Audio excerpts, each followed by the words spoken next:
Hello, நான் உங்க John Jebaraj. சிறைச்சாலைக்கு போயிட்டு வந்ததுக்கு அப்புறம் இப்பதான் நான் ஃபர்ஸ்ட் எல்லாரோடும் வீடியோ மூலமா பேசுகிறேன். என்னை நேசிக்கிற உலகம் எங்கிலும் இருக்கிற எல்லா நல்ல உள்ளங்களுக்கும், அன்பு உள்ளங்களுக்கும் நன்றி. எனக்காக ஜெபித்தவர்களுக்கு, பிரார்த்தனை செய்தவர்களுக்கு, கடவுள்கிட்ட வேண்டின எல்லாருக்கும் நன்றி. எனக்காக அக்கறை கொண்ட, கருசனை கொண்ட, என்னை விசாரிக்க முயன்ற, எனக்கு கால் பண்ணி, மெசேஜ் பண்ணி, இல்லை என் குடும்பத்தினருக்கு, என்னை அறிந்தவர்களுக்கு ஏதோ ஒரு விதத்தில் தொடர்பு கொண்டு என்னை பற்றி விசாரித்த எல்லாருக்கும் நன்றி. எனக்காக ஜெபித்த எல்லா சபைகளுக்கும், விசுவாசிகளுக்கும், ஊழியர்களுக்கும், நண்பர்களுக்கும் நன்றி. அதே போல என்னை நேசித்து எனக்காக பிரார்த்தனை செய்த எல்லா இந்து குடும்பங்களுக்கும், இந்து நண்பர்களுக்கும் நன்றி. இஸ்லாமிய குடும்பங்கள், இஸ்லாமிய நண்பர்களுக்கு நன்றி. நான் ஏன் இதை சொல்றேன்னா, நான் வெளியே வந்த பின்பதாக என்னை பிற மதத்தினரும் சந்தித்து என்று சொன்னாங்க, நாங்க உங்களுக்காக பிரார்த்தனை பண்ணோம் சார், நீங்க நல்லபடியா வெளியே வரணும்.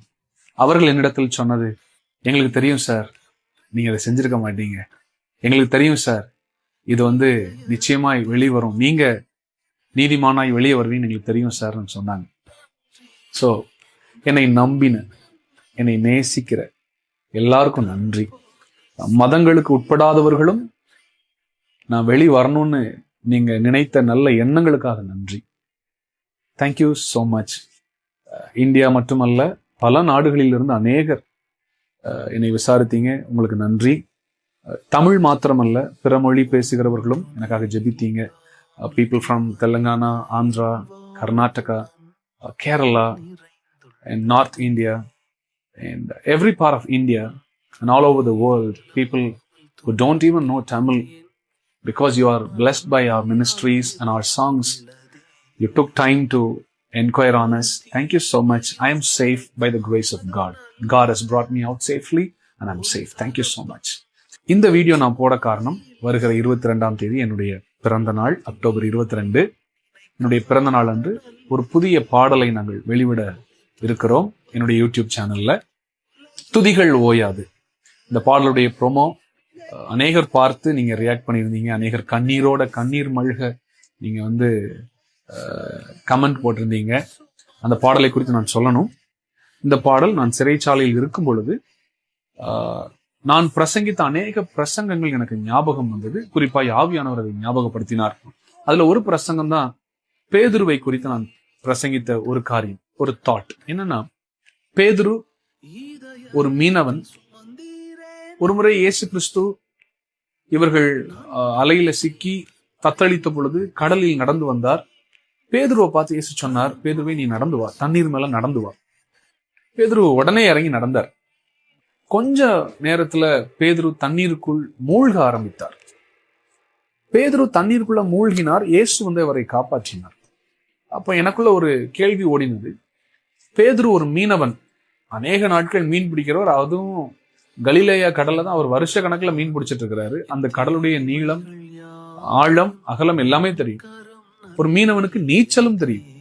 ஆனால் பேதுரு நீச்சல் அடிக்க முயற்சிக்கவே இல்லை.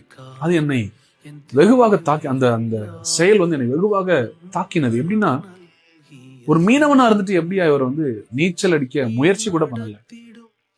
ஏன்னா பேதுருக்கு தெரியும், எனக்கு நீச்சல் தெரிந்தாலும், எனக்கு இந்த கடல் பரீட்சைப்பட்ட இடமா இருந்தாலும், என்னை அழைத்தது இயேசு, அழைத்தவர் அவரா இருந்தால் நிச்சயமா என்னை மூழ்க விட மாட்டார்.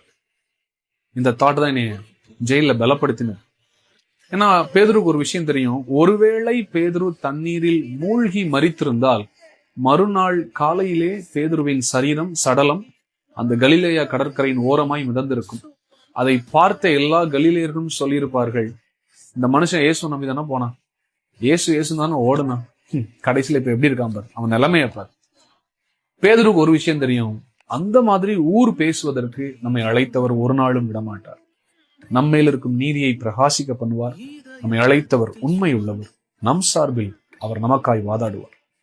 இந்த தாட்டை தான் நான் ஜெயில் ஆவியானவர் எனக்கு ஞாபகப்படுத்தினார்.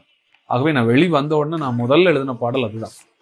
அந்த பாடல் சீக்கிரமா வெளிவருது, அக்டோபர் 22ஆம் தேதி. அது மாத்திரமல்ல, இந்த பாடலுடைய ப்ரோமோவை நம்ம ஜெயில் செட்டப்ல நம்ம ஷூட் பண்ணியிருந்தாலும், பாடல் ஜெயில வச்சு எடுக்கப்பட்டதல்ல, அந்த செட்டப்ல எடுக்கப்பட்டதல்ல.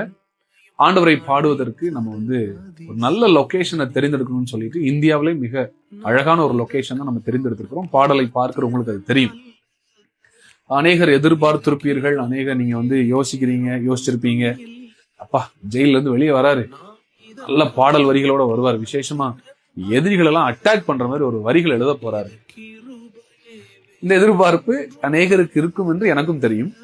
ஆனால் என் மனசுல நான் பிக்ஸ் பண்ணது, வெளிவந்த உடனே முதல் பாடல் எதிரிகள் அட்டாக் பண்ணியோ இல்ல சத்துருவுக்கு நான் முக்கியத்துவம் கொடுத்தோ எழுத போறதில்லை, எனக்கு துரோகம் செய்த கூட்டத்தை நான் மைண்ட்ல வச்சு எழுத போறதில்லை. என்னுடைய பாடல் இயேசுவை மகிமைப்படுத்துறதா மாத்திரம்தான் இருக்கும்.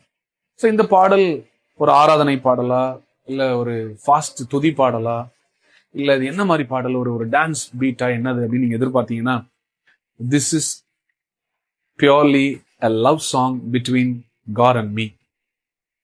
ஆண்டவர் மேல எனக்கு இருக்கிற அன்பை நான் மனசுல வச்சு அதனால வெளிவந்த பாடல் வரிகள் தான் அது. ஆண்டவரை நேசிக்கிற எல்லாருக்குமே ஒரு ஆராதனை பாடலா தான் இருக்கும் இந்த பாடல் வரிகள், அதனுடைய டியூன் எல்லாமே. ஸோ நீங்க கேளுங்க, அதை கேளுங்க, ஷேர் பண்ணுங்க, அநேகருக்கு நீங்க அதை ஷேர் பண்ண முடியும், அன்பாய் கேட்டுக்கொள்கிறேன்.